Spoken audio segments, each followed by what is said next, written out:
আসসালামু আলাইকুম। আমি মানসি কবি কি চ্যানেলের পক্ষ থেকে এসেছিলাম। তো ভাই আপনি এখানে কেন এসেছেন?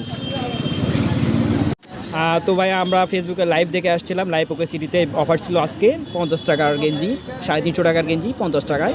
তো উপলক্ষে আমরা এসেছিলাম। তো এখানে এত লোকের সমাগম, আমরা তো ভাই প্রায় হতবাক হয়ে গেছি। আপনি কি কিনতে পেরেছেন? জি ভাই, না আমি এখন কিনতে পারিনি।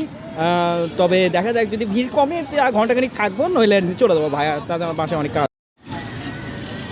হ্যালো ভিউয়ার্স, আপনারা দেখতে পাচ্ছেন যে এখানে কি অবস্থা। এটা কোনো গণ অভ্যুত্থানের কোনো আন্দোলন না, শুধুমাত্র স্বল্প মূল্যে কিছু কাপড় ক্রয় করার জন্য এই অবস্থা। ছুটে এসেছে বিভিন্ন জেলা থেকে হাজার হাজার মানুষ। তো ভাইয়ারা, যদি আমরা এখান থেকে কোনো কিছু কিনতে পারি অবশ্যই আপনাদেরকে আমরা জানাবো পরবর্তী ভিডিওতে। এ পর্যন্ত আপনারা আমাদের ভিডিওর সাথে লাইক এবং কমেন্ট করে পাশে থাকবেন, এবং আপনারাও যদি কেউ এখান থেকে কোনো কিছু কিনতে পারেন অবশ্যই আমাদের কমেন্টে জানাবেন। আল্লাহ হাফেজ।